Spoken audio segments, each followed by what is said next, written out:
بسم اللہ الرحمن الرحیم۔ اصول تفسیر کا ہمارا مادہ چل رہا ہے، آج اس سلسلے کا چھٹا لیکچر ہے۔ تو نیکسٹ ہماری جو بحث ہے وہ ہے، یعنی اب اس کو سمرائز کر رہے ہیں جو بھی صاحب کتاب ہیں، اب تک ہم نے جو بحث پڑھی ہے اس کو وہ سمرائز کر رہے ہیں کہ قرآن مجید سے جو تفسیر ہے بیسیکلی اب تک جو ہم نے اصول تفسیر پڑھے ہیں ان کی روشنی میں وہ دو طرح پر ہے۔ ایک وہ جو کہ نقلی تفسیر ہے، تفسیر بالمعصور جسے ہم کہتے ہیں، اور ایک وہ جو اجتہادی تفسیر ہے۔ بیسیکلی تفسیر کی دو بڑی کیٹیگریز ہیں، ٹھیک ہے۔ تفسیر سے مراد قرآن مجید کو کھولنا، قرآن مجید کو کھول کر بیان کرنا اس طرح سے کہ اس کا ابہام رفع ہو جائے، اس کے اندر جو ایمبیگوٹی ہے وہ جاتی رہے، ٹھیک۔ تو تفسیر بعض اوقات نقل کے ذریعے ہوتی ہے، بعض اوقات وہ اجتہاد سے ہوتی ہے، رائے سے ہوتی ہے۔ تو جو تفسیر نقل سے ہم تک پہنچی ہے، پھر اس میں دو صورتیں ہیں، اس میں پھر آگے دو قسمیں ہیں، دو کیٹیگریز ہیں، ٹھیک ہے۔ یعنی تفسیر بالمعصور کی پھر آگے دو کیٹیگریز ہیں۔ ایک وہ ہے کہ جس میں اجتہاد کی گنجائش نہیں ہے، دوسری تفسیر بالمعصور وہ ہے کہ جس میں اجتہاد کی گنجائش ہے، ٹھیک ہے۔ یعنی تفسیر بالمعصور یا تفسیر بالمنقول جسے ہم کہہ رہے ہیں، جو نقلی تفسیر ہے وہ بھی دو قسم کی ہے۔ ایک وہ کہ جس میں اجتہاد کی گنجائش نہیں ہے، یعنی غیر اجتہادی ہے، اور ایک وہ جس میں اجتہاد کی گنجائش ہے۔ تفسیر بالمعصور کا مطلب یہ نہیں ہے کہ اس میں اجتہاد نہیں ہوا یا اس میں اجتہاد نہیں ہو سکتا۔ بعض اوقات تفسیر بالمعصور جو ہے، جو منقول تفسیر ہے، وہ بھی اجتہادی ہوتی ہے، مطلب کسی صحابی کی اجتہادی تفسیر ہے، کسی تابعی کی ہے، تبع تابعی کی ہے، ٹھیک۔ تو وہ یہ بات کر رہے ہیں۔ یا بعض اوقات تفسیر بالمعصور میں بھی اجتہاد ہوتا ہے۔ اس سے مراد کیا ہے کہ تفسیر بالمعصور مثال کے طور پہ کسی آیت کی تفسیر میں 5 آراء ہیں، تو آپ اس میں سے ایک رائے کو ترجیح دیتے ہیں تو وہ پانچوں تفسیر بالمعصور، لیکن جب آپ ترجیح دے رہے ہیں تو آپ کا یہ جو ترجیح کا کام ہے یہ کیا کہلائے گا؟ یہ اجتہاد کہلائے گا، ٹھیک ہے۔ تو تفسیر کی دو قسمیں ہیں، دو بڑی کیٹیگریز ہیں، تفسیر بالمعصور اور تفسیر بالاجتہاد یا تفسیر بالرائے۔ پھر تفسیر بالمعصور کی دو قسمیں ہیں، تفسیر اجتہادی اور تفسیر غیر اجتہادی۔ تو تفسیر غیر اجتہادی وہ ہے کہ جس میں ہم اجتہاد نہیں کر سکتے، جیسے رسول اللہ صلی اللہ علیہ وسلم کی تفسیر ہے، اور تفسیر اجتہادی وہ ہے کہ جس میں مفسر جو ہے وہ اپنی رائے اور اجتہاد پیش کرتا ہے تفسیر بالمعصور میں۔ تو تفسیر بالمعصور میں کیسے وہ اپنی رائے اور اجتہاد پیش کرتا ہے؟ تو ہم نے کہا کبھی وہ مختلف آراء میں ترجیح دے کے، اور کبھی یہ ہے کہ وہ تفسیر بالمعصور خود ہی جو ہے وہ تفسیر بالرائے ہوتی ہے۔ اب جو تفسیر بالمعصور ہے یہ جب نقل ہوئی ہے، ٹھیک ہے، تو یہ نقل جو ہے وہ دو طرح سے ہوئی ہے، ایک زبانی اور ایک یہ کہ لکھی ہوئی۔ صحابہ کی جو تفسیر بالمعصور ہے وہ تو زبانی نقل ہوئی، تابعین تک پہنچی، یعنی صحابہ کی کوئی لکھی ہوئی تفسیر صحابہ کے زمانے میں وہ ہمارے پاس نہیں ہے، ٹھیک ہے۔ ہاں، تابعین کی تفسیر، تبع تابعین کی تفسیر مل جاتی ہے لکھی ہوئی، ٹھیک ہے، لیکن صحابہ کی لکھی ہوئی نہیں۔ حضرت عبداللہ ابن عباس سے جو بھی تفسیر مروی ہے ان کے شاگردوں نے اس کو نقل کیا ہے، ٹھیک ہے۔ تو اسے کیا کہتے ہیں؟ شفاہی یا شفا، مطلب جو زبانی جسے ہم اورل کہتے ہیں، اورل ٹریڈیشن۔ تو تفسیر بالمعصور یا تو اورل ٹریڈیشن ہے، زیادہ تر یہی ہے، اور بعض اوقات جو ہے وہ ریٹن ہے۔ مثال کے طور پہ حضرت مجاہد نے حضرت عبداللہ ابن عباس سے تفسیر لکھی، لیکن یہ بھی ہمیں ملتی نہیں۔ خود عبداللہ ابن عباس کی تو لکھی ہوئی اس کا تو کوئی وہ ہے ہی نہیں نا، لیکن یہ ہے کہ عبداللہ ابن عباس رضی اللہ عنہ سے ان کے شاگردوں نے تفسیر لکھی ہے، یہ بات ہمیں منقول ملتی ہے، جیسے مجاہد نے لکھی ہے تفسیر، لیکن وہ لکھی ہوئی بھی ہمارے پاس نہیں ہے، مجاہد کی بھی تفسیر نہیں۔ اسی طرح عبد الملک بن مروان نے، یہ اموی جو خلیفہ تھا، اس نے حضرت سعید بن جبیر سے کہا تھا، یہ بھی جلیل القدر تابعین میں سے، کہ وہ ان کے لیے جو ہے وہ تفسیر لکھیں، ٹھیک ہے۔ جیسے حضرت عمر بن عبدالعزیز نے امام زہری کو کہا تھا کہ وہ حدیث کا ایک مجموعہ تیار کریں.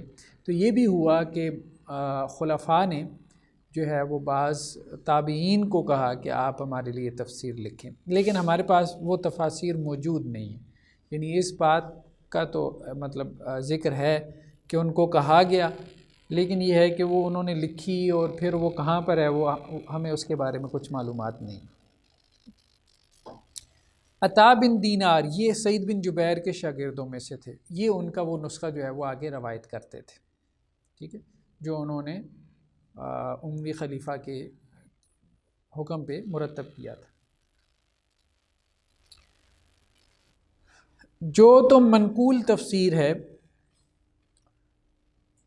اگر ہم اس کو مزید آگے کیٹاگرائز کریں کہ وہ بیسیکلی کیا ہے، تو اس کی پہلی صورت تو یہ ہوتی ہے کہ منقول تفسیر میں، یعنی جو ہمیں تفاسیر کتب تفسیر میں جو ہمیں منقول تفسیر ملتی ہے یا تفسیر بالماسور ملتی ہے، تو ایک صورت تو یہ ہوتی ہے کہ اس میں اس منقول تفسیر کا مصدر، یعنی اس کا جو سورس ہے، اس کا جو ماخذ ہے، اس کا ذکر آ جائے. ٹھیک ہے، یعنی اس تفسیر کا قائل کون ہے، اس کا مفسر کون ہے. یہ پہلی صورت ہے، اور عام طور پہ ایسے ہوتا ہے. جیسے ابن عطیہ نے قرآن مجید کی یہ جو آیت ہے لا اقول لکم عندی خزائن اللہ ولا اعلم الغیب، اس کی تفسیر کرتے ہوئے لکھا ہے کہ اس کے دو معنی ہیں.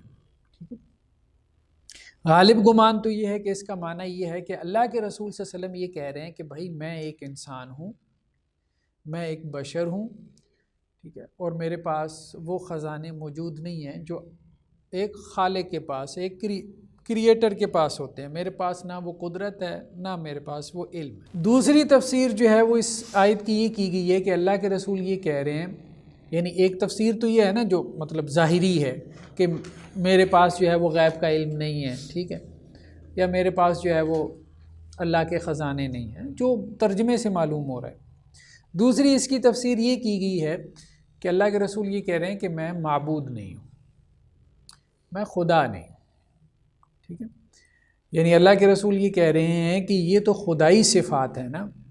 وہ اصل میں کانٹیکس میں تو یہی ہے نا کہ مشرکین مکہ یہ مطالبہ کر رہے تھے کہ آپ ہمیں کیا کریں، معجزہ دکھائیں، کوئی میریکل دکھائیں. وہ معجزات بھی ان کے اپنے مرضی کے تھے. ٹھیک ہے، کبھی کہتے تھے کہ جی آپ زمین کے اندر جو ہے وہ کوئی سرنگ لگا لیں، کبھی آپ آسمانوں کے اوپر چڑھ جائیں سیڑھی لگا کے اور اوپر سے کتاب بھی لے کے آئیں. تو اس طرح سے تو کہا گیا کہ بھائی یہ جو تم مطالبات کر رہے ہو نا، یہ مطالبات جو ہے وہ میرے جو کلیم ہے میرا جو ہے اس کے ساتھ میچ نہیں کر رہے. میں نے کوئی کریٹر یا خالق یا معبود یا خدا ہونے کا کلیم نہیں کیا. ٹھیک ہے، میں نے کلیم کیا کیا کہ میں ایک میسنجر ہوں، ایک پیغمبر ہوں، خدا کا پیغام تم تک پہنچانے والا ہوں. تو جو میرا کلیم ہے اس کی نسبت سے مجھ سے جو ہے وہ تم مطالبہ کرو. ٹھیک، تو دوسری تفسیر یہ کی گئی کہ اللہ کے رسول جو ہیں وہ یہ کہہ رہے ہیں کہ میں معبود نہیں ہوں. تو ابن عطیہ کیا کہتے ہیں، وہذا ہوا قول الطبری. یہ تفسیر کس کی ہے، یہ ابن جریر طبری کی ہے. تو تفسیر بالماسور میں مطلب ایک صورت تو یہ ہوتی ہے کہ اس میں مفسر کا کے نام کا تذکرہ ہمیں مل جاتا ہے. ٹھیک جی، دوسرا قول طبری کا. ٹھیک ہے، یہ ابن عطیہ نے اس کا ذکر کیا. دوسرا یہ ہے کہ ہمیں مصدر معلوم نہیں ہوتا. تفسیر بالمنقول میں مطلب وہ نقلی تفسیر تو ہے لیکن ہمیں مصدر کا علم نہیں. جیسے ابو حیان اندلسی جو ہے، یہ قرآن مجید کی یہ جو آیت ہے یا مہون، اس کے بارے میں کہتے ہیں کہ اس کا ایک معنی کیا کیا گیا ہے، یترددون و یتحیرون، حیران پھرتے ہیں. ہمارے یہاں ترجمہ کیا جائے بھٹکتے پھرتے ہیں. ٹھیک ہے، یعنی مشرکین کے بارے میں، کافروں کے بارے میں کہا گیا کہ وہ بھٹکتے پھرتے ہیں. اور دوسرا اس کا ترجمہ یا اس کی تفسیر کیا کی گئی، تو ابو حیان الاندلسی کیا کہتے ہیں، قال بعض المفسرین، بعض مفسرین نے یہ بھی کہا ہے. اب یہ بعض کون ہے، تو اس کا تذکرہ نہیں. ٹھیک ہے، تو تفسیر بالمنقول میں بعض اوقات تو آپ کو قائل کا علم ہو جاتا ہے، یعنی جو مفسر ہے وہ بتا دیتا ہے بھائی اس تفسیر کا قائل یہ ہے. اور بعض اوقات یہ بھی ہوتا ہے کہ وہ یہ کہتا ہے کہ بعض مفسرین نے یہ بات کہی ہے، یعنی اس نے پڑھا کہیں پہ، مطلب پڑھا سنا ہوگا نا کہیں پہ، اب ذہن میں نہیں رہ جاتا کہ جی کس نے کہا ہے، تو وہ پھر احتیاط کرتے ہوئے یہ کہتا ہے کہ بعض نے یہ بات کہی ہے، اب مجھے یاد نہیں ہے، جیسے ہم بہت ساری تفسیریں پڑھتے ہیں، ہمیں نہیں یاد رہتا کہ جی یہ مولانا عبد الرحمن کیلانی صاحب نے بات کی تھی یا معارف القرآن والے نے یا سید مودودی نے لکھا تھا، لیکن آپ یہ کہتے ہیں یار میں نے تفسیر میں پڑھا ضرور ہے، کسی تفسیر میں پڑھا ہے، ٹھیک، تو یہ وہ والا انداز ہے۔ قال بعض المفسرین، ٹھیک ہے، کہ بعض مفسرین نے یہ بات کہی ہے کہ یہ جو دوسرا قول ہے، دوسرا قول کیا ہے کہ وہ بھٹکتے پھرتے ہیں، یعنی اپنی جو سیدھا رستہ ہے اس سے وہ بھٹکتے پھرتے ہیں، یا اپنے سروں پہ انہوں نے جو ہے وہ ایسا بوجھ لاد رکھا ہے، ٹھیک ہے، جو ان سے اٹھایا نہیں جا رہا اور انہیں کچھ نظر نہیں آ رہا۔ تو وہ یہ کہہ رہے ہیں کہ یہ جو دوسرا قول ہے، یہ جو دوسری تفسیر ہے، ٹھیک ہے، بھٹکتے پھرنے، یعنی بھٹکتے پھرنے کا ایک معنی یا مہون کا ایک معنی کیا گیا ہے کہ حیران ہیں، وہ پریشان ہیں، انہیں سمجھ نہیں آ رہی، اور دوسرا معنی یہ کیا گیا ہے کہ وہ واقعتاً میں بھٹک رہے ہیں، ٹھیک ہے، انہیں سیدھا رستہ جو ہے وہ نظر نہیں آ رہا۔ تو وہ یہ کہہ رہے ہیں کہ یہ جو دوسرا معنی ہے یہ زیادہ بہتر ہے، بعض مفسرین کا قول یہی ہے، ٹھیک۔ تیسری صورت کیا ہے؟ تیسری صورت یہ ہے کہ کسی کتاب سے کوئی مفسر جو ہے وہ تفسیر نقل کرتا ہے اور جس سے نقل کرتا ہے اس کی طرف اشارہ بھی نہیں کرتا۔ اچھا، یہ سلف میں عام تھا، معلوم نہیں اس کی وجہ کیا تھی، لیکن یہ سلف میں عام تھا۔ جب کوئی مثال کے طور پہ کوئی امام تفسیر لکھ رہا ہے، اب اس نے 10-12 تفسیریں سامنے رکھیں، تو بعض اوقات تو وہ یہ کہہ دیتا ہے کہ فلاں نے یہ لکھا، اور بعض اوقات نہیں کہتا، بلکہ اکثر اوقات نہیں بتاتا۔ اب امام سیوطی جو ہیں یہ کثیر التصانیف ہے، امام سیوطی مطلب ان کو کہا جاتا ہے یہ جن ہے، ٹھیک ہے، اتنا لکھا ہے، اتنا لکھا ہے امام سیوطی نے، کوئی فن ایسا نہیں ہے کہ جس میں آپ کو ان کی کتاب نہ ملے، اور وہ کتاب بھی ایسی ہے کہ وہ بنیادی مصدر ہے۔ لیکن آپ ان کی کتابیں اٹھا کے دیکھیں تو پورے صفحات نقل کر جاتے ہیں اپنے پچھلوں سے، لیکن تذکرہ نہیں کرتے ان کا کہ یہ فلاں ہے۔ جیسے ان کی کتاب ہے الاتقان، اب الاتقان بہت اچھی کنٹریبیوشن ہے، بہت عمدہ کنٹریبیوشن ہے علوم القرآن میں، ٹھیک، لیکن یہ ہے کہ الاتقان میں آپ دیکھیں کہ 2-2 4-4 صفحے انہوں نے البرہان سے نقل کیے ہیں، علامہ زرکشی سے جو ان سے پہلے ہو گزرے۔ تو البرہان بھی علوم قرآن پہ کتاب ہے، لیکن یہ بتاتے نہیں ہیں کہ میں نے وہاں سے اٹھایا۔ اچھا، اس کی وجہ کیا ہے؟ اس کے پیچھے مطلب مختلف لوگوں نے مختلف آراء کا تذکرہ کیا۔ کچھ علماء یہ بھی کہتے ہیں کہ جی بعض اوقات یہ ہوتا تھا کہ وہ جو صاحب مفسر ہوتا تھا وہ بہت ساری تفسیروں کا مطالعہ کرتا تھا، بعض اوقات اسے یاد رہ جاتا کہ فلاں میں لکھا ہے، بعض اوقات اسے یاد نہیں رہتا تھا کہ یہ بحث میں نے کہاں پڑھی تھی، ٹھیک ہے، تو وہ بس کہہ دیتا تھا کہ جی مطلب بعض نے لکھا ہے، یا بعض اوقات وہ یہ بھی ذکر نہیں کرتا تھا، بس ایسی جو ہے وہ تذکرہ کر دیتا تھا۔ اچھا، بعض اوقات یہ بھی ہوا ہے کہ جیسے اب دیکھیں ہمارے ہاں ایک عقیدے کی کتاب پڑھائی جاتی ہے مدارس میں، عقیدہ طحاویہ کی شرح ہے، شرح عقیدہ طحاویہ اس کو کہتے ہیں، بہت معروف ہے، ابن ابی العز الحنفی کی، ایک حنفی جو ہے وہ فقیہ ہیں، ان کی شرح ہے عقیدہ طحاویہ کی، تو وہ بہت پڑھائی جاتی ہے سلفی مدارس میں پوری دنیا میں، مطلب اس کو اخیر شرح کہا جاتا ہے عقیدہ طحاوی، یا عقیدے کے آپ کہہ لیں کہ جی پرائمری سورسز میں سے۔ اب ابن ابی العز الحنفی نے بہت ساری عبارتیں ابن تیمیہ کی، ابن قیم کی اٹھا کے پوری، مطلب ان کا نام نہیں ہے۔ اچھا، اب اس پہ جب علماء نے تعلیقات اور حواشی فٹ نوٹس وغیرہ چڑھائے تو انہوں نے یہ تذکرہ کیا کہ وہ جو وقت تھا نا جب یہ شرح مرتب کی جا رہی تھی، اس وقت ابن تیمیہ ابن قیم کا نام لینا بھی گناہ تھا، یعنی ان کی کتابوں کو جلایا جا رہا تھا، تو ان کے نام سے جو فکر پیش کی جاتی تھی آتی تھی وہ تو سمجھے کہ وہ بس مٹ گئی نا، ختم ہو گئی۔ تو پھر لوگوں نے یہ کام کیا جو ان کے چاہنے والے تھے کہ ان کا نام لیے بغیر کہ یہ فکر باقی رہ جائے، ٹھیک ہے، اپنی کتابوں میں وہ صفوں کے صفحے جو ہے وہ نقل کرتے چلے گئے۔ یعنی کہنے کا مقصد یہ ہے کہ فیکٹر ایک نہیں ہے، اس کے پیچھے مختلف فیکٹرز ہیں، مختلف عوامل ہیں جس وجہ سے یہ کام سلف میں ہوا ہے، اور یہ بہت زیادہ ہوا ہے، سلف میں بہت زیادہ ہوا ہے۔ اب آ کے ہم اس کو مطلب ہمارے ہاں جو ماڈرن جو بھی ہے بہرحال ایک ریسرچ، اس میں تو پلیجرزم اس کو کہا جاتا ہے نا، مطلب سرقہ جسے ہم کہتے ہیں چوری ہے، یہ مطلب ظاہری بات ہے جو مصنف ہے اس کا نام لیں آپ، ٹھیک ہے، اگر آپ اس کا نام لیے بغیر اپنے تھیسس میں اپنے مقالے میں 8-8 10-10 صفحے جو ہے چھاپ دیں گے اس کے ہی لکھے ہوئے، تو کوئی بھی اس کو ایکسیپٹ نہیں کرے گا. مطلب یہ ایک بری چیز ایتھیکلی بھی اور اکیڈیمیا میں بھی اس کو اچھا نہیں سمجھا جاتا. جی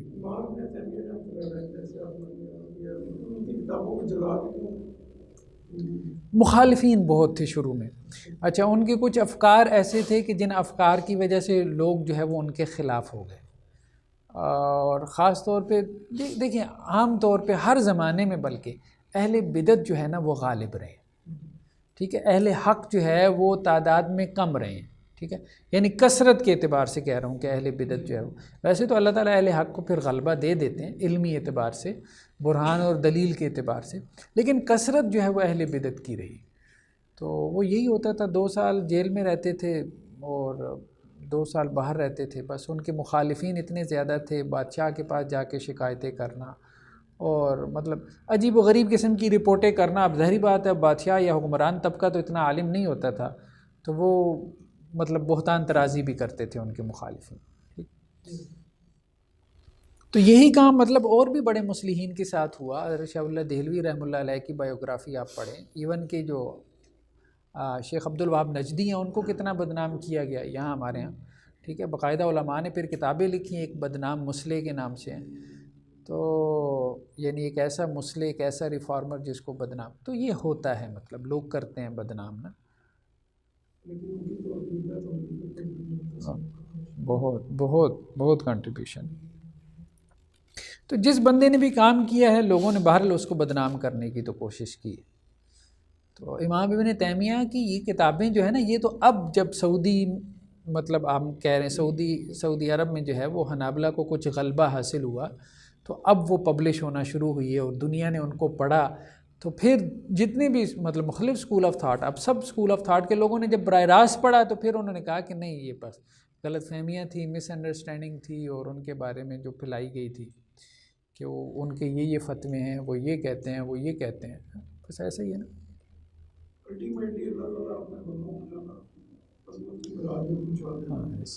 ایسے ہمارے ہاں یہ پروپوگنڈا جو ہے نا یہ مذہبی طبقوں میں بہت زیادہ ہے، اس سے بچنا چاہیے. دیوبند کے ایک عالم دین تھے، ان کو مولانا ڈبل غین کہتے تھے، غلام غوث ہزاروی. تو وہ ہر مجلس کے اندر مولانا مودودی کو رگڑا لگا دیتے، ہر مجلس کے اندر. ایک مرتبہ ان کے جو ہے وہ کسی مرید نے پوچھ لیا کہ حضرت مولانا مودودی کی کتنی کتابیں آپ نے پڑھی ہیں؟ کہتے ہیں ایک بھی نہیں پڑھی. تو کہنے لگا حضرت آپ کا کوئی درس ان کی مخالفت سے خالی نہیں ہوتا، تو آپ خود کہہ رہے ہیں آپ نے ان کی کوئی کتاب نہیں پڑھی، تو آپ اتنے دھڑلے اور اتنے اعتماد سے کیسے ان کی مخالفت کر لیتے ہیں؟ تو کہتے ہیں بات یہ ہے کہ سب لوگ کہہ رہے ہیں کہ وہ غلط ہیں، جب سب کہہ رہے ہیں تو ٹھیک ہی کہہ رہے ہیں نا. تو ہمارے ہاں آپ اب دیکھیں علماء کا بھی یہ لیول اور یہ معیار ہے کہ وہ یہ نہیں دیکھتے کہ اب ایک آدمی کے اوپر الزام لگا، چلو میں اس کو براہ راست پڑھ لوں کہ واقعتاً اس کے اوپر جو الزام لگا ہے، ٹھیک ہے، اب کسی نے کسی کی ویڈیو کے اوپر بھی کمنٹ کرنا ہوگا، اچھا وہ فلاں نے یہ بات کہی ہے، چلو ٹھیک ہے، ہمیں غامدی صاحب سے اتفاق نہیں ہے. اب مجھے کوئی کہے گا کہ انہوں نے یہ کہا ہے تو میں اس کے اوپر پوسٹ لگا دوں، آرٹیکل لکھ دوں، بجائے اس کے کہ پہلے میں وہ سنوں کہ واقعتاً میں کیا کہا ہے، وہ بندہ کیا کہنا چاہ رہا ہے، کس کانٹیکسٹ میں اس نے بات کی ہے. تو یہ بہت ضروری ہے، یہ کرنا چاہیے، بھلے آپ کا کسی سے جو ہے وہ کتنا ہی اختلاف کیوں نہ ہو. اور اصل میں مس انڈرسٹینڈنگ، ساری غلط فہمیاں یہاں سے ہی پیدا کی جاتی ہیں کہ لوگ ایک دوسرے کو سنتے نہیں ہیں، ایک دوسرے کو پڑھتے نہیں ہیں، سنی سنائی باتیں، اس نے یہ لکھا ہے، اس نے یہ کہہ دیا ہے، اب بس وہ کان بھرتے ہیں اور لوگ مخالفتیں اور بکس پال لیتے ہیں. تو ہم یہ بات کر رہے تھے کہ یہ سلف میں یہ بات عام ہے کہ وہ اس کا ذکر نہیں کرتے، بعض اوقات کسی تفسیری قول کے قائل کا ذکر نہیں کرتے. جیسے یہ کہتے ہیں کہ جی تبری، اب تبری بہرحال ایک بڑا نام ہے، وہ بہت زیادہ ذکر کرتے ہیں کہ جی فلاں صحابی نے یہ کہا، تابعی نے یہ کہا، تبع تابعی نے، نسبت کرتے ہیں اقوال کی، ایسا نہیں. لیکن ایک جگہ پہ امام طبری نے کیا کیا کہ لن نؤثرک علی ما جاءنا من البینات والذی فطرنا، اس آیت کی جب تفسیر کی ہے تو اس کی دو تفسیریں بیان کی ہیں، ٹھیک ہے، کہ جادوگروں نے یہ بات کہی فرعون کو کہ ہمارے پاس جو واضح دلائل آ گئے ہیں، جو معجزات ہم نے دیکھ لی حضرت موسیٰ علیہ السلام سے، ہم ان معجزات پہ تجھے ترجیح نہیں دیں گے، ٹھیک، والذی فطرنا، اور اس پہ بھی تجھے ترجیح نہیں دیں گے جس نے ہمیں پیدا کیا، یعنی اللہ کی ذات پہ۔ ایک تو یہ قول ہے، اور دوسرا قول یہ ہے کہ یہ واو قسم کے لیے، ٹھیک ہے، یہ بات شاید پہلے بھی گزری ہے کہ یہ واو انہوں نے قسمیہ بنایا، والذی فطرنا، قسم ہے اس کی جس نے ہمیں پیدا کیا، ٹھیک ہے۔ تو یہ اب امام ابن جریر طبری نے کہا کہ اس آیت کی تفسیر میں یہ دو اقوال ہیں۔ اب یہ جو دوسرا قول ہے یہ ابن جریر طبری سے پہلے فرا نے بیان کیا، متوفہ 207 ہجری، ٹھیک ہے، اپنی کتاب معنی القرآن میں، تو لیکن طبری نے اس کا ذکر نہیں کیا۔ اب انہوں نے اس کی توجہ یہ کی ہے کہ طبری نے مقدمے میں یہ بات بیان کر دی ہے کہ بھائی میری تفسیر کے مصادر یہ ہیں، اب نہیں، مقدمے میں یہ بات بیان کی کہ میں نے فلاں فلاں تفسیروں سے کیا کیا، استفادہ کیا۔ تو سلف میں یہ ہوتا تھا کہ جی یہ 15-20 جو ہے وہ تفسیریں ہیں جو میں نے سامنے رکھی ہیں، ان سے میں نے استفادہ کیا۔ اب وہ جگہ جگہ نہیں بیان کرتے کہ جی یہ قول میں نے فلاں تفسیر سے لیا، یہ فلاں اور یہ فلاں سے لیا۔ تو چلیں بہرحال اتنا کہہ دینے سے بھی کام تو چل جاتا ہے کہ جی فلاں جو ہے وہ چیزیں جو ہے وہ آپ کے سامنے ہیں جن سے آپ نے استفادہ کیا۔ جی نیکسٹ کیا ہے؟ رائے سے تفسیر کرنا۔ تفسیر بالرائے کے بارے میں ہمارے ہاں ایک ڈیبیٹ پیدا ہوئی ہے۔ اچھا، کچھ لوگ اس طرف چلے گئے غلط فہمی سے کہ تفسیر بالرائے جائز ہی نہیں ہے۔ نہیں، یہ بات درست نہیں ہے، تفسیر بالرائے جو ہے وہ جائز ہے۔ اس کے دلائل ہمیں رسول اللہ صلی اللہ علیہ وسلم سے بھی ملتے ہیں، صحابہ سے بھی ملتے ہیں۔ جیسے اب آپ دیکھیں کہ یہ جو واقعہ ہے صحیح مسلم کی روایت میں، یہ بہت معروف واقعہ حضرت عدی بن حاتم کا، کہ جب یہ آیت نازل ہوئی کہ تم اس وقت تک کھا پی سکتے ہو، یعنی رمضان کی راتوں کی بات ہو رہی ہے، حتیٰ یتبین لکم الخیط الابیض من الخیط الاسود من الفجر، کہ سفید دھاری جو ہے وہ سیاہ دھاری سے فجر کے وقت جو ہے وہ جدا نہ ہو جائے۔ تو حضرت عدی بن حاتم اللہ کے رسول کے پاس آئے اور کہنے لگے کہ اللہ کے رسول، میں نے اپنے تکیے کے نیچے جو ہے وہ 2 دھاگے رکھے، ایک سفید اور ایک سیاہ، ٹھیک ہے، تاکہ میں صبح جو ہے وہ اٹھ کے اس کو دیکھتا رہتا تھا کہ کب جو ہے وہ مجھے سفید نظر آتا ہے اور سیاہ نظر نہیں آتا۔ تو اللہ کے رسول نے کہا تمہارا تکیہ بہت لمبا چوڑا ہے، اس سے مراد وہ دھاگے نہیں ہیں جو تم نے اپنے تکیے کے نیچے رکھے ہیں، اس سے مراد جو ہے وہ رات کی سفیدی اور رات کی سیاہی ہے، ٹھیک ہے۔ تو اللہ کے رسول صلی اللہ علیہ وسلم نے مطلب انہوں نے اپنے فہم سے اس کو آیت کو سمجھنا چاہا تھا۔ تو کہنے کی بات یہ، اللہ کے رسول نے یہ نہیں کہ ان کی اپروچ کو کرٹیسائز نہیں کیا، ٹھیک ہے، ان کے طریقے کو اللہ کے رسول نے کہا کہ یہ طریقہ تو جائز ہی نہیں ہے، ٹھیک، بس اللہ کے رسول نے کہا کہ نہیں، تمہاری اپروچ جو ہے وہ اصل میں درست نہیں تھی۔ تو کہنے کا مقصد یہ ہے کہ تفسیر جو ہے نا، تفسیر بالرائے، اب جیسے حضرت ابو بکر رضی اللہ تعالیٰ عنہ سے کلالہ کی تفسیر میں، وراثت میں ہم نے پڑھا تھا کلالہ کا مسئلہ، تو حضرت ابو بکر رضی اللہ عنہ کہتے ہیں کلالہ کی تفسیر میں کہ اقول فیہا برائیی، میں اپنی رائے سے ایک بات کرتا ہوں، فَإِنْ كَانَ صَوَابًا فَمِنَ اللَّهِ، اگر تو وہ بات ٹھیک ہے تو وہ اللہ کی طرف سے الہام ہے، ٹھیک ہے۔ وہ کیا ہے؟ ہوا ما دون الولد والوالد، کلالہ سے مراد کیا ہے؟ جس کا نہ والد ہو نہ اس کی اولاد ہو، ٹھیک ہے۔ تو جب حضرت عمر رضی اللہ عنہ کا زمانہ آیا تو انہوں نے یہ بات کہی کہ مجھے اللہ سے یہ شرم آتی ہے کہ میں اس معاملے میں ابو بکر کی مخالفت کروں، یعنی ہماری لغت میں اگرچہ اس کے اور معنی بھی نکل سکتے ہوں یا ہمیں کچھ اور قرائن کچھ اور معنی کی طرف لے کے بھی جاتے ہوں، لیکن چونکہ ابو بکر رضی اللہ عنہ کا قول مجھے مل گیا تو میں ان کی مخالفت کو پسند نہیں کرتا، ٹھیک ہے۔ تو یعنی کلالہ کا وہی معنی میں بھی کرتا ہوں جو ابو بکر نے کیا۔ اسی طرح سے مطلب کہنے کا مقصد یہ ہے کہ شیخین نے، حضرت ابو بکر نے اپنی رائے سے تفسیر کی اور حضرت عمر رضی اللہ تعالیٰ عنہ نے ان کی تفسیر بالرائے پہ اعتماد کیا۔ اسی طرح سے حضرت سعید بن جبیر سے حضرت مجاہد، اکرمہ، حسن بصری، تو یہ سب وہ لوگ ہیں کہ جن سے ہمیں تفسیر بالرائے ملتی ہے۔ جیسے تبری میں ایک مثال انہوں نے بیان کی ہے، زید بن اسلم۔ زید بن اسلم جو ہے ان سے سوال ہوا اس آیت کے بارے میں، یہ سورہ قاف کی آیات ہے، وجاءت سکرۃ الموت بالحق، جب موت کی بے ہوشی جو ہے وہ حق کے ساتھ آ جائے گی، اس سے کیا مراد ہے؟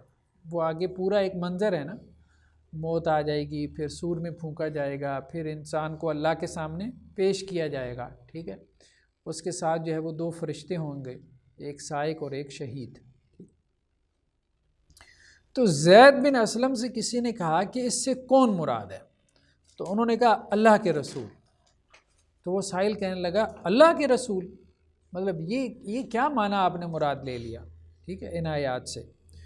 تو زید بن اسلم نے کہا کہ تمہیں اس معنی سے انکار ہے، اگر تمہیں انکار ہے تو تم یہ آیت پڑھ لو، الم یجد کا یتیما فآویٰ ووجدک ضالا فہدیٰ۔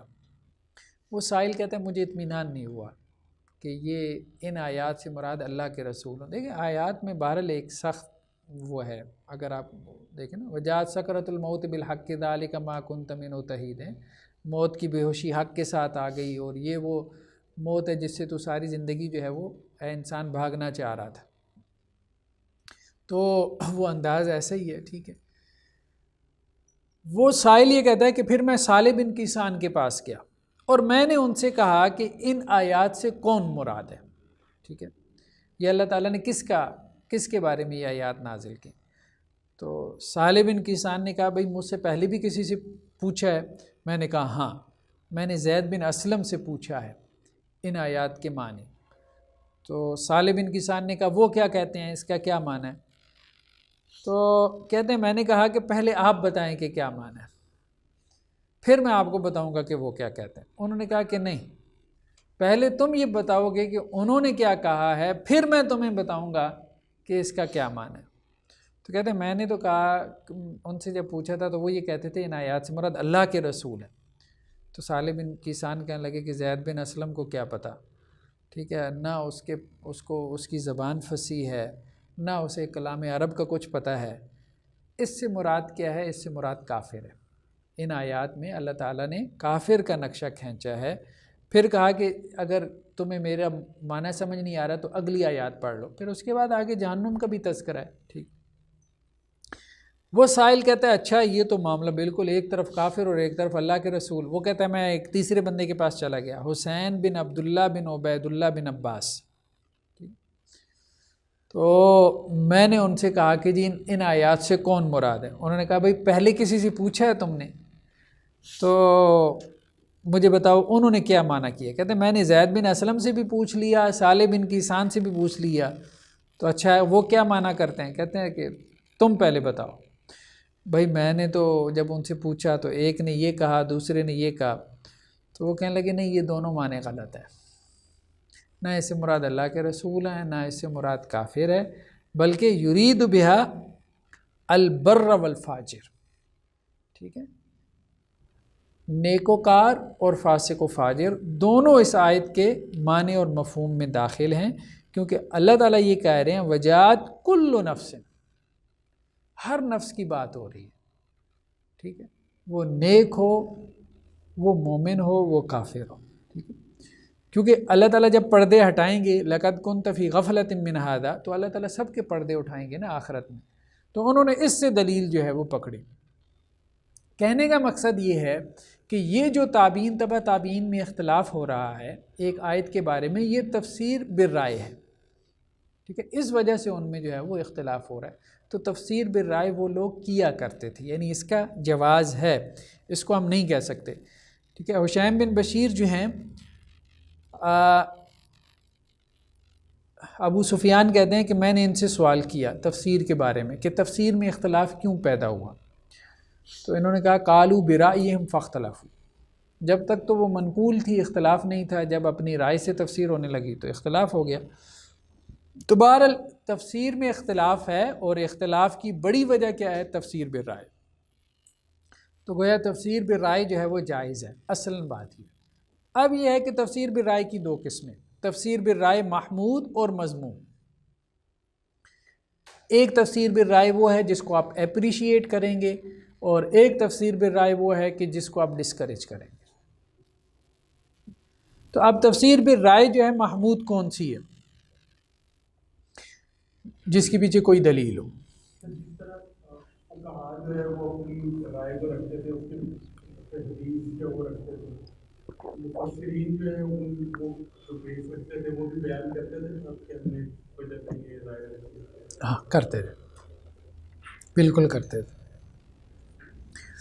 تبری وغیرہ میں یہ چیزیں ہم بار بار دیکھ رہے ہیں نا کہ وہ جب کسی تفسیر کا انکار کرتے ہیں تو باقاعدہ اس انکار کو کسی پرنسپل کے ساتھ جوڑ رہے ہوتے ہیں کہ بھائی یہ جو اس نے تفسیر کر دی یہ تو لغت میں ہے ہی نہیں۔ تو ایک ایسی تفسیر جس کی لغت میں احتمال ہی نہ ہو، یعنی اس لفظ کے جو لغوی احتمالات ہیں، ایک لفظ کے 4 معنی لغت میں ہیں یا 5 ہیں، تو یہ چھٹا معنی کہاں سے لے آیا ہے؟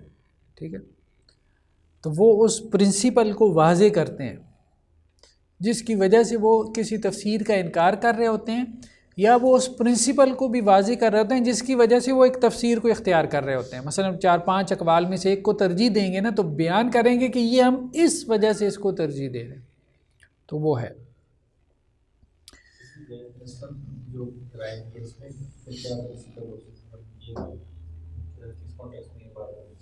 دیکھیں نا، یہ جو تفسیر جسے ہم نے کہا تھا نا کہ سیاق و سباق کی بہت اہمیت ہوتی ہے۔ تفسیر لغوی میں ہم نے کہا تھا ایک وہ تفسیر ہے جسے ہم تفسیر سیاقی کا نام دیتے ہیں، تو کانٹیکس کے اعتبار سے یہ تفسیر ٹھیک نہیں ہے۔ کیسے؟ انہوں نے اصل میں وہ کچھ اور آیات کو سامنے رکھا، مطلب ایک اشکال پیدا ہو رہا تھا نا، اشکال اصل میں انہوں نے صرف اس اشکال کو سامنے رکھ کے اس کا جواب دینے کی کوشش کی، کانٹیکس کو نہیں دیکھا۔ ٹھیک ہے، مثال کے طور پہ یہ جو آیات تھی نا، لَقَدْ كُنْتَ فِي غَفْلَةٍ مِّنْ هَذَا، ٹھیک ہے، تو اشکال یہ پیدا ہو رہا تھا کہ اگر اللہ کے رسول صلی اللہ علیہ وسلم مراد ہیں تو اللہ کے رسول کہاں غفلت میں تھے، یہ ایک اشکال پیدا ہو رہا تھا۔ ٹھیک ہے، وہ مراد یہ لے رہے تھے کہ یہاں پہ مراد اللہ کے رسول ہیں۔ ٹھیک ہے، اللہ کے رسول مراد لینے سے ایک اشکال پیدا ہوا، لَقَدْ كُنْتَ فِي غَفْلَةٍ مِّنْ هَذَا، اگر رسول ہی غفلت میں رہا دنیا میں تو پھر کون جو ہے وہ اللہ کی طرف متوجہ رہا، یہ اشکال پیدا ہوا۔ تو انہوں نے اس اشکال کو ایڈریس کر دیا ایک اور آیت کے ذریعے کہ اللہ تعالیٰ خود یہ کہہ رہے ہیں وَوَجَدَكَ ضَالًّا فَهَدَىٰ، یعنی ایک وقت آپ کا غفلت میں گزرا ہے، یعنی انہوں نے یہ اس طرح سے اس کو۔ اصل بات کیا تھی؟ اصل بات یہ تھی کہ صرف اشکال رفع کرنا جو ہے وہ ضروری نہیں ہے کہ آپ نے آپ کی تفسیر کے اوپر اشکال پیدا ہوا، آپ نے اس کا ایک جواب دے دیا۔ اصل بات یہ ہے کہ پورے جو کانٹیکس ہے اس کانٹیکس میں اللہ کے رسول صلی اللہ علیہ وسلم کے معنی جو ہے وہ فٹ نہیں بیٹھ رہے۔ ٹھیک ہے، کیونکہ بہت ساری باتیں ایسی آ رہی ہیں نا کہ وہ اس انداز سے یہ محسوس ہو رہا ہے کہ اللہ کے رسول مراد نہیں، یا تو کافر مراد ہو سکتا ہے، یا آپ مومن اور آپ نفس جو ہے وہ مراد لے سکتے ہیں۔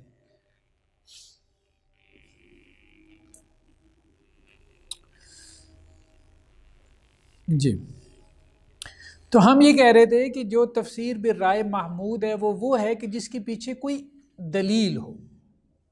ٹھیک ہے، اور اگر دلیل نہیں ہے پھر ظاہری بات ہے خواہش نفس سے ہوگی یا بغیر دلیل کی ہوگی تو وہ مذموم ہے۔ تو اب یہ جو قرآن مجید کی آیات ہیں، جیسا کہ بعض لوگوں نے بیان کی ہیں، بعض لوگوں نے بہت سختی کی ہے، انہوں نے کہا ہے کہ تفسیر بالرائے جائز نہیں ہے، تو وہ قرآن مجید کی اس آیت سے دلیل پکڑتے ہیں، وَأَن تَقُولُوا عَلَى اللَّهِ مَا لَا تَعْلَمُونَ، میں تمہیں بتاتا ہوں کہ اللہ نے کیا کیا حرام قرار دیا۔ اللہ تعالیٰ نے فواحش کو حرام قرار دیا، اور گناہ کو، اور ظلم کو، اور اللہ نے شرک کو حرام قرار دیا، اور اللہ نے اس کو بھی حرام قرار دیا کہ اللہ پہ وہ بات کہو جو تم نہیں جانتے۔ تو انہوں نے کہا تفسیر بالرائے کیا ہے؟ ما لا تعلمون۔ ٹھیک ہے، تفسیر بالرائے جو ہے وہ اس کی نسبت آپ اللہ کی طرف نہیں کر سکتے، اللہ کے رسول کی طرف نہیں کر سکتے۔ ٹھیک ہے، تو اس لیے وہ اللہ کے اوپر ایسی بات کہنا ہے جو تم نہیں جانتے۔ لیکن یہ بہرحال مبالغہ والی بات ہو جائے گی۔ کچھ دن پہلے میں ایک پوسٹ دیکھ رہا تھا، ایک صاحب نے پوسٹ لگائی ہوئی، تو کہتے ہیں دیکھیں بات یہ جو لوگ حدیثوں کو مانتے ہیں، ٹھیک ہے، اور احادیث کے ذریعے سے قرآن مجید کی جو ہے وہ شرح یا تفسیر کرنے کے قائل ہیں، تو وہ اصل میں اس آیت کا مصداق بن رہے ہیں، وَأَن تَقُولُوا عَلَى اللَّهِ مَا لَا تَعْلَمُونَ، اللہ کے اوپر ایسی باتیں وہ جڑ رہے ہیں کہ جو اللہ نے نہیں کی۔ تو کسی نے نیچے کمنٹ کیا ہوا تھا کہ یہ جو آپ نے پوسٹ لگائی ہے نا، یہ بیسیکلی آپ جو ہے وہ قرآن مجید کی ایک ایسی تفسیر کر رہے ہیں کہ وَأَن تَقُولُوا عَلَى اللَّهِ مَا لَا تَعْلَمُونَ۔ آپ یہ جو بات تو یہ ایسی ہی ہے۔ اچھا، اسی طرح سے کچھ احادیث میں بھی اس قسم کی باتیں آئی ہیں، جیسا کہ سنن ترمذی کی روایت ہے، من قال فی القرآن برأیہ فاصاب فقد اخطا، کہ جس نے قرآن میں اپنی رائے سے کہا اور صحیح بات کہی تو وہ بھی گناہ گار ہے۔ ایک تو اس کی سند کے اوپر کچھ ڈیبیٹ ہے، لیکن اگر ہم اس کو صحیح مان لیں سندن، تو پھر بھی اس کا جو صحیح معنی کیا گیا ہے اس حدیث کا وہ یہ ہے کہ جس نے بغیر علم کے، بغیر علم حاصل کیے، یہ بہت اہم بات ہے۔ یعنی دیکھیں نا، بات یہ ہے کہ ایک آدمی نے مثال کے طور پہ اب میڈیکل میں 4-5 سال نہیں لگائے، پراپرلی MBBS نہیں کیا، اب وہ کسی کو دوا دے بھی دیتا ہے اور اس کا علاج ہو بھی جاتا ہے، پھر بھی ہم کہیں گے کام اس نے غلط کیا ہے، قانوناً یہ مجرم ہے، بھلے بندہ ٹھیک ہو گیا ہو اس کی دوا سے، اس کا تکا چل گیا ہو۔ تو کہنے کا مقصد یہ ہے کہ جس نے پراپر دین کا علم حاصل نہیں کیا، پراپر نالج حاصل نہیں کیا قرآن کا، دین کا، پھر اس نے دین کے بارے میں کوئی بات کہی، قرآن کے بارے میں، یعنی وہ اس اہل نہیں تھا، وہ اس کرائٹیریے کو میٹ نہیں کر رہا تھا جو قرآن مجید کی تفسیر کرنے کے لیے ضروری تھا، لیکن اس نے قرآن مجید کی تفسیر کر دی، وہ تفسیر ٹھیک بھی نکلی، پھر بھی وہ گناہ گار ہے۔ تو یہ اصل میں اس سے مراد ہے، یعنی بغیر علم حاصل کیے اگر کوئی دوسرے کو فتویٰ دے گا، کوئی بات بتائے گا، تو وہ پھر ایسا ہی ہے کہ وہ اللہ کے بارے میں ایسی بات کر رہا ہے جو نہیں کرنی چاہیے۔ ہاں، جس نے علم کے ساتھ بات کی، دیکھیں نا، ڈاکٹر سے اگر بندہ بھی مر جائے گا نا تو کوئی بھی اس کو نہیں کہے گا، روزانہ ہاسپٹلز میں کتنی اموات ہوتی ہیں، ٹھیک ہے، کوئی اس کو بلیم نہیں کرے گا۔ تو اس لیے اگر عالم دین سے غلطی بھی ہو جائے گی، وہ غلط فتویٰ بھی دے دے گا، اس کے باوجود ایک گنا ثواب ہے، ٹھیک ہے، اس کو بھی ثواب ہے اور جو اس کے فتوے پہ عمل کر رہا ہے اس کو بھی ثواب ہے، کیونکہ اس نے پراپر طریقے سے علم حاصل کیا، پورا نالج، جو بھی چیزیں ضروری تھیں۔ لیکن جس نے وہ نہیں کیا، اب ظاہری بات ہے اس کو تو سارے بلیم کریں گے، اس کے فتوے کا وبال اس کے اوپر بھی آئے گا اور جس کو وہ دے رہا ہے اس کے اوپر بھی آئے گا۔ تو یہ اصل میں اس میں یہی بات ہو رہی ہے، من قال فی القرآن برأیہ، ایک آدمی نے دین کا علم ہی حاصل نہیں کیا، میجر صاحب ریٹائرڈ ہوئی ہے، کرنل صاحب ریٹائرڈ ہوئی ہے، قرآن مجید کا ترجمہ شروع کر دیا، تفسیر لکھنا شروع کر دی، راب القرآن لکھی جا رہی ہے، یہ اپروچ نا یہ غلط ہے، یہ ٹھیک نہیں ہے۔ آپ باقاعدہ جو ہے نا، اگر آپ نے یہ کام کرنا ہے، تفسیر لکھنی ہے قرآن مجید کی، یعنی قرآن مجید کی خدمت کا شوق ہے، ٹھیک ہے، اچھی بات ہے، تو پھر آپ پراپر طریقے سے اس کا علم حاصل کریں۔ جتنے متعلقہ علوم ہیں، ٹھیک ہے، قرآن مجید پڑھنے کے لیے ضروری نہیں ہے 15 علوم آنے چاہیے، لیکن آپ جب اگر تفسیر لکھنے جا رہے ہیں، ترجمہ لکھنے جا رہے ہیں، پھر تو 15 علوم آنے چاہیے نا، پھر تو آنے چاہیے نا، پھر تو یعنی وہ بھی ایک ایکسٹریم ہے کہ آپ کہیں کہ جی ترجمہ پڑھنے کے لیے 15 علوم ضروری ہیں، اور وہ بھی ایک ایکسٹریم ہے آپ کہیں کہ یہ تفسیر کرنے کے لیے کچھ بھی نہیں ضروری، بس ٹھیک ہے، آپ کو انگریزی آتی ہے بہت کافی ہے، ٹھیک، تو یہ اس طرف بھی نہیں جانا چاہیے۔ تو ایسی احادیث اس معنی کی کافی زیادہ ہیں، ان سب سے مراد یہی ہے کہ بغیر علم کے جو بندہ قرآن میں کوئی بات کہے گا تو اس کا اس کے اوپر وبال ہوگا۔ حضرت ابوبکر صدیق رضی اللہ عنہ سے یہ قول مروی ہے کہ جب ان سے کسی آیت کی تفسیر پوچھی گئی تو انہوں نے اس کے جواب میں یہ بات کہی، ای سماء تظلنی، ٹھیک ہے، کون سا آسمان میرے اوپر سایہ کرے گا، اور کون سی زمین میرا بوجھ اٹھائے گی اگر میں اللہ کی کتاب میں ایسی بات کہوں جو میری رائے سے ہو. اذا قلت فی کتاب اللہ برأی. اسی طرح سے حضرت عبداللہ ابن مسعود سے یہ مروی ہے کہ انہوں نے یہ بات کہی کہ قرآن اللہ کا کلام ہے. تو جس نے بھی قرآن کے حوالے سے کوئی بات کرنی ہو اسے یہ بات اچھے طریقے سے سمجھ لینی چاہیے. فَإِنَّمَا يَقُولُ عَلَى اللَّهِ. وہ اللہ کے بارے میں بات کر رہا ہوتا ہے. جب وہ یہ بات کہتا ہے نا کہ مطلب تفسیر کہنے کا مطلب یہ ہے کہ تفسیر بیسیکلی اللہ کی طرف نسبت ہے کہ اللہ تعالیٰ یہ بات کہہ رہے ہیں. تو اس لیے تفسیر کرنے میں انسان کو بہت محتاط ہونا چاہیے. ہاں 15 علوم میں جیسے دیکھیں کہ 4 تو اصول کے علوم ہیں نا، اصول تفسیر، اصول حدیث، اصول فقہ اور اصول عقیدہ. عقائد کے مباحث ہیں قرآن مجید میں، فقہی احکام ہیں ان کے لیے اصول فقہ چاہیے. پھر آپ نے حدیث سے قرآن کی تفسیر کرنی ہے تو حدیث اتھینٹک ہونی چاہیے، اس کے لیے اصول حدیث کا علم ہونا چاہیے. اصول تفسیر تو ویسے ہی براہ راست متعلق ہو جاتا ہے. 4 لغت کے علوم ہیں، صرف، نحو، ادب، ٹھیک ہے، ادب عربی، جس میں ہمارے ہاں جو ہے وہ مدارس میں وہ عربی لٹریچر پڑھایا جاتا ہے. ٹھیک ہے، متنبی پڑھایا جاتا ہے اور دور جاہلیت کی شاعری پڑھائی جاتی ہے، سبع معلقات وغیرہ، حماسہ وغیرہ. تو ادب علیحدہ سے ایک سبجیکٹ کے طور پہ پڑھایا جاتا ہے. اور منطق قرآن کو سمجھنے کے لیے ضروری نہیں ہے، لیکن یہ ہے کہ ہمارے ہاں جو ہمارا کلاسیکل لٹریچر ہے اس میں منطق اور منطقی اصطلاحات بہت زیادہ آئی ہیں. مثال کے طور پہ کچھ تفسیریں ایسی ہیں جو کلامی تفسیریں ہیں، وہ سمجھ ہی نہیں آئیں گی جب تک آپ نے منطق کو اسٹڈی نہ کیا ہو اچھے سے. تو یہ 4 علوم کا تعلق تو لغت سے ہے. پھر خود حدیث کا جو علم ہے، کم از کم سیاہ ستہ وغیرہ اور یہ جو بنیادی کتابیں کتب تسہ جنہیں کہہ دیتے ہیں، جن میں مسند احمد بھی آ جاتی ہے، سنن دارمی، موطا امام مالک، تو یہ 9 کتابیں کتب تسہ کہلاتی ہیں. جی، موطا اور سنن دارمی.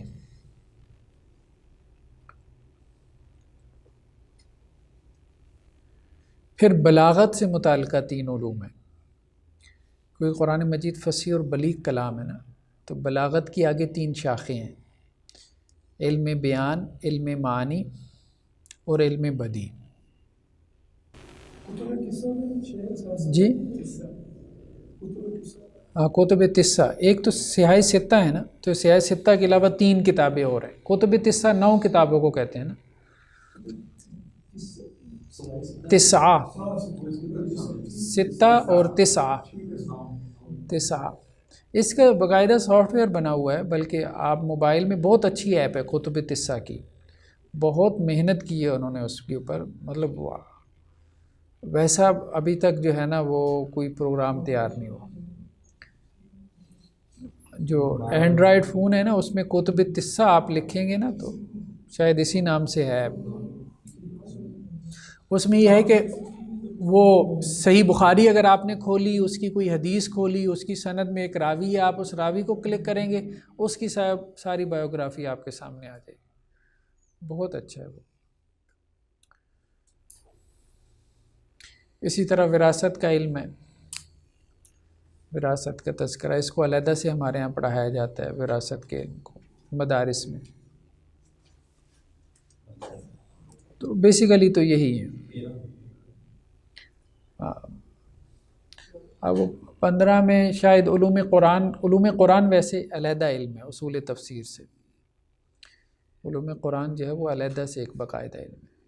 نہیں، اشتقاق کو علیحدہ سے پڑھایا نہیں جاتا ہے تو اسماء و رجال کا تعلق اس سے نہیں ہے، قرآن مجید کو سمجھنے سے نہیں. ویسے علوم میں سے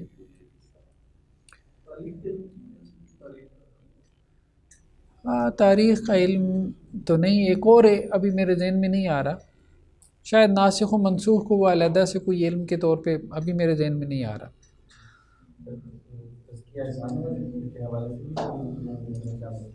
اب جدید جو ہے نا نصاب، اس میں شامل کیا جاتا ہے، ٹھیک ہے، التزکیہ و تربیہ کے نام سے، لیکن پرانا ہمارے ہاں کوئی ایسا نصاب تعلیم میں یہ باقاعدہ کسی مادے کے طور پہ نہیں پڑھایا جاتا، کیونکہ وہ یہ کہتے تھے یہ کرنے کا کام ہے، یہ پڑھنے پڑھانے کا نہیں۔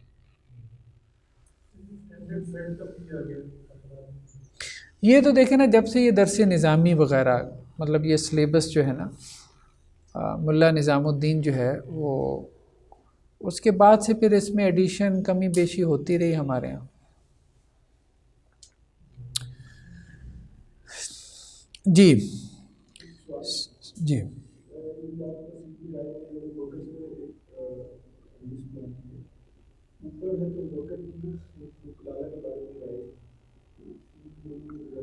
ہاں، وہی ہم نے کہا نا کہ وہ یہ کہہ رہے ہیں کہ اپنی رائے سے ہم، اوپر بھی انہوں نے کہا کہ میں اپنی رائے سے یہ بات کہہ رہا ہوں، ٹھیک ہے، تو اگر رائے ایسی ہو کہ جس کے پیچھے کوئی دلیل ہو، تو وہ رائے ایسی تھی جس کے پیچھے لغت کی دلیل تھی، کہ لغت میں وہ لفظ اس معنی میں استعمال ہو رہا تھا، اس کے علاوہ معنی میں بھی استعمال ہو رہا تھا، ٹھیک، تو انہوں نے اس بنیاد پہ اس کو کہا کہ ان معنی میں سے ایک معنی کو میں نے منتخب کر لیا، تو یہ میں نے اپنی رائے سے کیا۔ لیکن یہ ہے کہ سلف بچتے تھے، مطلب تفسیر کرنے سے بچتے تھے، احتیاط بہت زیادہ تھی ان میں، اب وہ احتیاط نہیں رہے گی، کہنے کا مقصد یہ ہے۔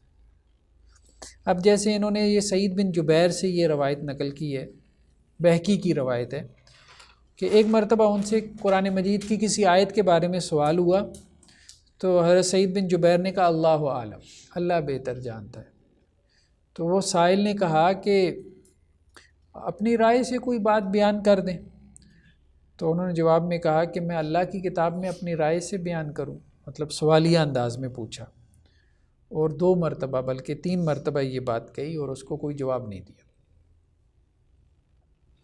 تو بلکہ قرآن مجید کے علاوہ بھی، اچھا، امام مالک بہت محتاط تھے، بلکہ امام مالک کے بارے میں یہ آتا ہے کہ عام طور پہ جس چیز کو وہ حرام سمجھتے تھے نا، اس کو وہ حرام کہتے نہیں تھے، یہ ابن قیم نے لکھا ہے، اس کو وہ حرام نہیں کہتے تھے، اس کو وہ مکروہ کہتے تھے، یعنی سمجھتے تھے اس کو حرام لیکن اصطلاحاً اس کو مکروہ کہتے تھے، اور اس کی وجہ ابن قیم رحمہ اللہ علیہ نے یہ بیان کی ہے کہ وہ ڈرتے تھے اس بات سے کہ اللہ نے یہ بات کہی ہے جو مشرکین مکہ کو، کہ یہ تم نے حلال حرام کی فہرست کہاں سے بنا لی، ہذا حلال و ہذا حرام، ٹھیک ہے، یہ کہاں سے لے آتے ہو؟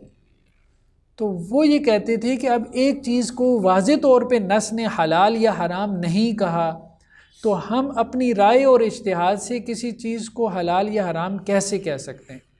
تو وہ اس سے بچتے تھے۔ تو جب وہ اجتہاد سے کسی چیز کو حرام ٹھہراتے تھے تو پھر وہ اس کو کہتے تھے یہ مکروہ ہے۔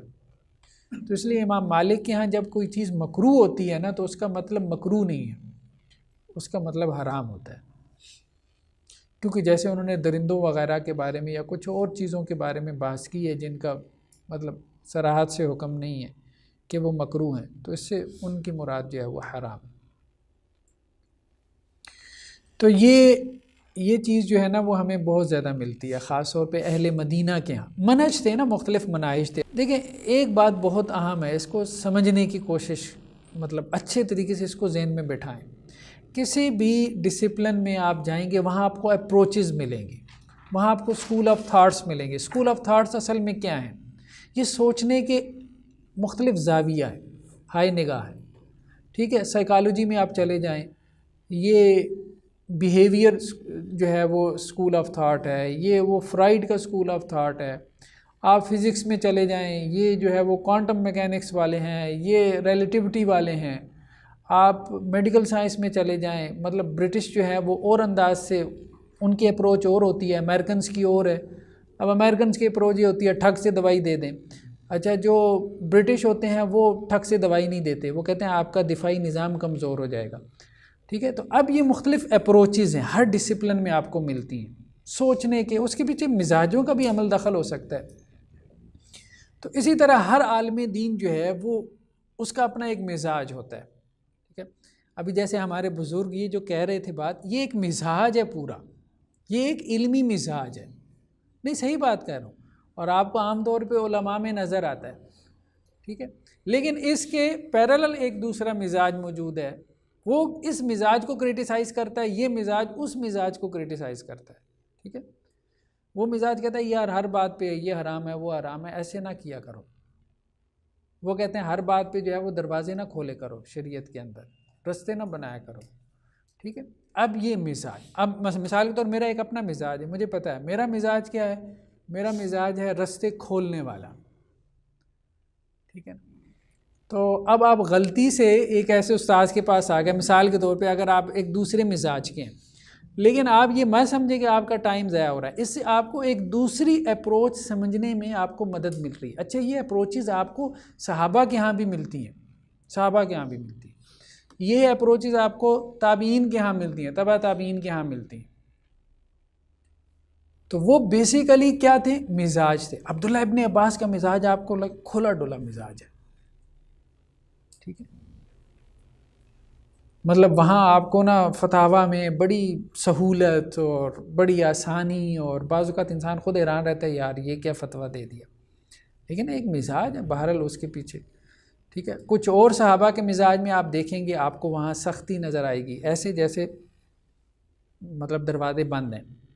تو دیکھیں ایک وہ ہیں جنہوں نے دین کی حفاظت کے پہلو کو مد نظر رکھا، یعنی ان کا زیادہ زور اس پہ ہے، یعنی وہ دین کو یوں دیکھ رہے ہیں دین محفوظ رہنا چاہیے، دین محفوظ رہنا چاہیے۔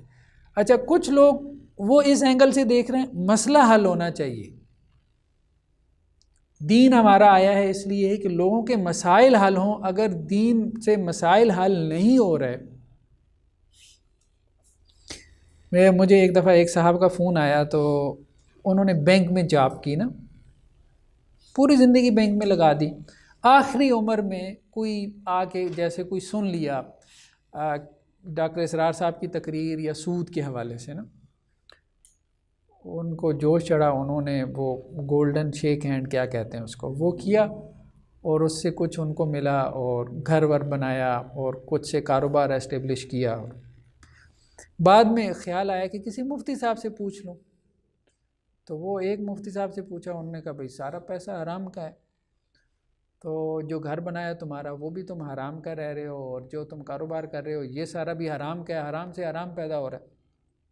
دوسرے سے پوچھا، اس نے بھی یہی جواب دیا، وہ بیچارہ بڑا پریشان، پھر کسی نے میرا نمبر دے دیا ہوگا تو مجھے جو ہے وہ فون کر کے مجھے اس نے کہا، تو پھر بات یہ ہے کہ جو مفتی بتا رہے ہیں نا، اس کا مطلب تو یہ ہے کہ میں سڑک پہ بیٹھ جاؤں، ساری فیملی کو لے آؤں سڑک پہ بیٹھ جاؤں۔ لیکن بات یہ ہے کہ یہ تو آپ مطلب ایک میں دین کی طرف آؤں، اور دوسری جو ہے وہ مجھے دین جو ہے وہ سڑک پہ لا کے رکھ دے، تو میرا دین کیا، میرا تو ایمان بھی چلا جائے گا۔ تو اس بات کو انڈرسٹینڈ کیوں نہیں کرتے لوگ، علماء کیوں نہیں کرتے نا، وہ اس طرح سے بیچارہ بات کر رہا تھا۔ میں نے کہا دیکھو بات یہ ہے کہ جو فتویٰ میرے ذہن میں آ رہا ہے نا وہ زیادہ آسان ہے، اچھا، اور مجھے پتہ ہے کہ اگر میں تم کو بتاؤں گا نا تو تم اس پہ مطمئن نہیں ہوگے، اس لیے میں تمہیں وہ بتا ہی نہیں رہا جس کا میں قائل ہوں، ٹھیک ہے۔ اس لیے میں تمہیں تھوڑا سا مشکل فتویٰ بتا رہا ہوں، کیونکہ تمہارے مزاج میں اب ایک سختی پیدا کر دی گئی ہے کہ تمہیں وہ آسانی ہضم ہی نہیں ہونے والی، جس کو میں سمجھتا ہوں کہ یہ واقعتاً دین میں یہ آسانی ہے۔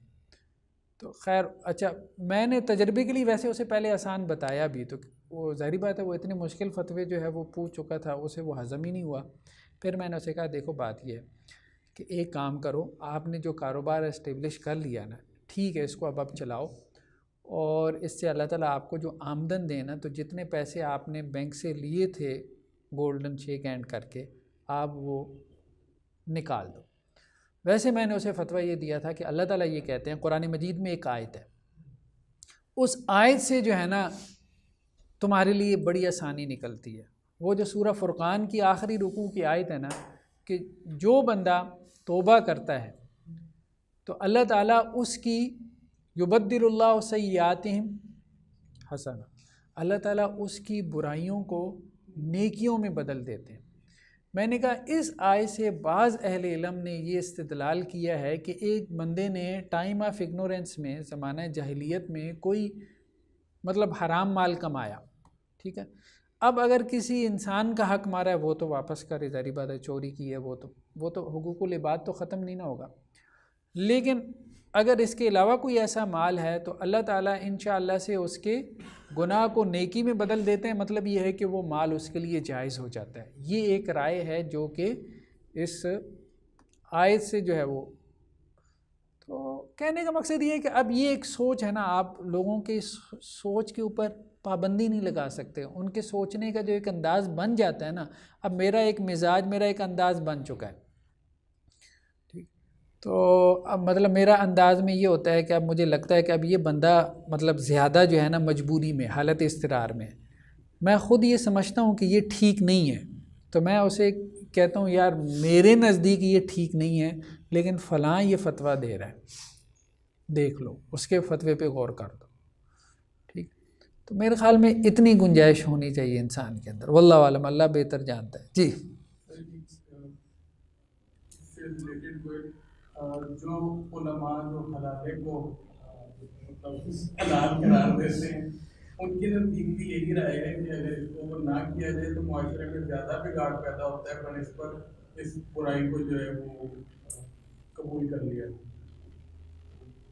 وہ راستے تو پھر دیکھیں نا، نہیں دیکھیں، اس میں یہ ہے کہ رستہ دوسرا موجود ہے نا، ان کو چاہیے اس رستے کی طرف آئے جہاں 3 طلاق جو ہے وہ، دیکھیں موجود ہے وہ رستہ، اور اب ان میں سے کئی حنفی علماء جو معتدل ہیں وہ یہی کہتے ہیں کہ یہ فضول کام میں آپ پڑے ہوئے ہو، اس سے بہتر ہے کہ آپ دوسرے مذہب کا فتویٰ لے لو، اور یہ حنفی علماء یہ بات کرنا شروع ہو گئے، اور ان میں سے کئی ایک، میں نے جیسے آپ کو واقعہ بتایا تھا نا، مولانا اشرف علی تھانوی کے پاس ایک انگریز جوڑا لایا گیا، نیو مسلم تھے، تو اس نے 3 طلاقیں اکٹھی دے دی تھیں، تو انہوں نے یہی بات کی، بھائی میرے نزدیک تو 3 ہو گئی ہیں، لیکن اس کو میرے پاس نہ لے کے آؤ، اس کو کسی اہل حدیث کے پاس لے جاؤ، ٹھیک ہے، تو یہ میرے خیال میں یہ ہونا چاہیے۔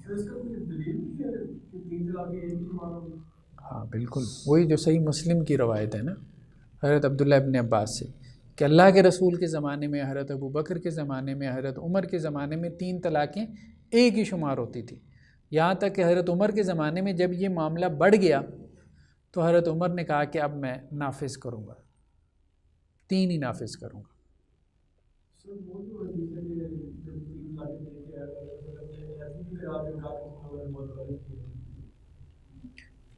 دیکھیں مختلف روایات ہیں، وہ ہم انشاءاللہ سے طلاق کے باب میں اس پہ ڈسکس کریں گے، تو چیزیں تو موجود ہوتی ہیں، یہ ہم نہیں کہہ سکتے کہ نہیں ہوتی، دوسری طرف بھی موجود ہوتی ہیں، کوئی نہ کوئی دلیل ہوتی ہے، کبھی وہ قوی ہوتی ہے، کبھی وہ اتنی مضبوط نہیں ہوتی۔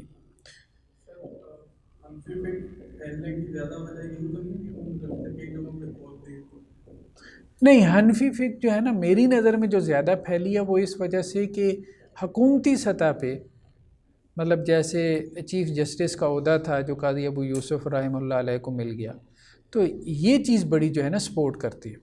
اب دیکھیں نا، اس وقت اگر آپ غور کریں، دنیا میں 2 فقہیں بہت تیزی سے پھیل رہی ہیں، 2 نیریٹو جو ہیں، ایک ایران کا، دوسرا سعودی عرب کا، یعنی سلفی اور شیعی نیریٹو، مطلب پولیٹیکلی بھی اب دیکھیں، ایران کا اثر و رسوخ دیکھیں، سعودی عرب کا بھی، تو جہاں جو ہے نا وہ پیچھے اسٹیٹ کی پاور آ جاتی ہے کسی مکتبہ فکر کے، تو پھر وہ بہت پھیلتا ہے۔ اور اس وقت بھی اب دیکھیں، نیٹ فورمز دیکھیں، یونیورسٹیز دیکھیں، مقالہ جات دیکھیں، کتابیں دیکھیں، سنیوں کو اس وقت اگر کوئی لیڈ کر رہا ہے پوری دنیا میں تو وہ سلفی نیریٹو ہے، سعودی نیریٹو ہے، ٹھیک ہے نا، تو اور اہل تشیع کا جو نیریٹو ہے اس کو ایران لیڈ کر رہا ہے۔ جی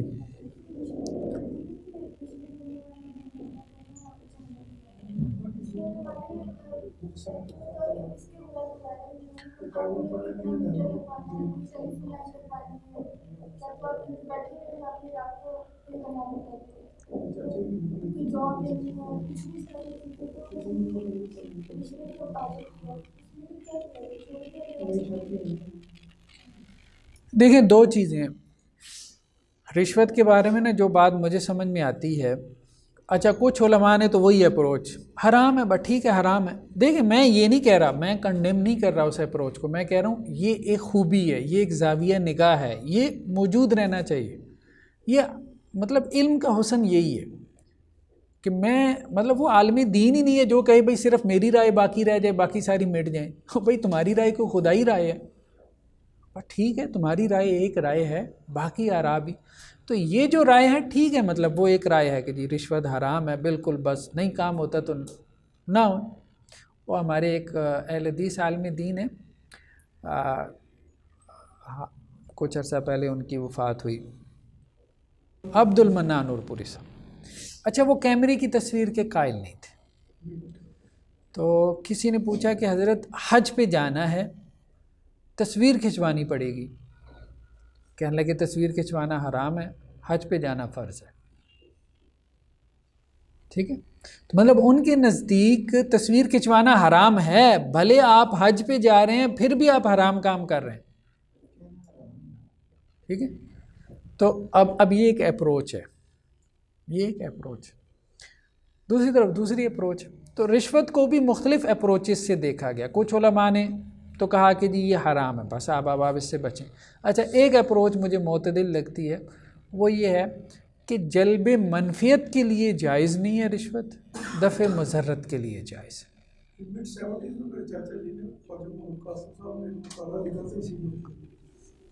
آپ نے کہا ہاں منفذ کے لیے نہیں، ویسے جو ہے نا اگر آپ کا کام جائز کام نہیں ہو رہا اور آپ نے سارے بے استعمال کر دیے تو اس کے لیے یہ کہ اگر آپ کو دینی پڑتی ہے تو اس پہ بڑے علماء کرام نے اس وقت نا ان کے اوپر بڑی تان و تشنیع کی، اور with the passage of time نا ان سارے علماء کرام نے ان کے مقابلے کی طرف رجوع کر دیا. لیکن اس میں فرق کرنا چاہیے کہ جلب منفیت کا مطلب یہ ہے کہ میں اپنے فائدے کے لیے رشوت دوں، یہ ٹھیک نہیں ہے. مطلب میرا کوئی فائدہ ہو، ٹھیک ہے، مجھے کوئی فائدہ حاصل ہو رہا ہو، اس کے لیے میں رشوت دوں، یہ تو ٹھیک نہیں. ہاں نہیں جائز فائدہ بھی ہو. نہیں ایک ہے جائز فائدے کا مطلب یہ ہے کہ آپ نے انکم ٹیکس بچانا ہے، آپ کو 10 لاکھ روپے دینا پڑے گا، آپ کوئی 2 لاکھ دیں گے، لاکھ روپے گورنمنٹ جمع کریں گے، لاکھ روپے پے پہ رکھیں گے، آپ کو 8 لاکھ کا فائدہ ہوگا. اس میں ہاں دو چیزیں ہیں. ہم نے کہا دفع مضرت. دفع مضرت یہ ہے کہ ایک کام اگر آپ کا نہ ہو تو آپ مشقت میں پڑ جائیں. مضرت سے مراد کیا ہے؟ ضرر. یعنی اگر آپ کا ایک کام نہیں ہو رہا تو آپ مشقت میں پڑ جائیں گے. ٹھیک ہے، تو اگر آپ اب دفع مضرت کو آپ یوں سمجھ لیں دفع مشقت کے لیے، دفع مشقت کے لیے اگر آپ ایسا کرتے ہیں، ٹھیک ہے. ظاہری بات ہے کچھ چیزیں اب ہماری بنیادی ضرورت، میٹر اب جو ہے یا لائٹ کا ہونا، اب اسی طرح سے اگر آپ کا بل زیادہ آ گیا، انہوں نے 5,000 کا تھا وہ انہوں نے 35,000 کا بل جو ہے وہ آپ کو ٹھوک دیا. اب ظاہری بات ہے یہ کیا ہے، یہ ایک مشقت میں آپ کو ڈال دیا گیا.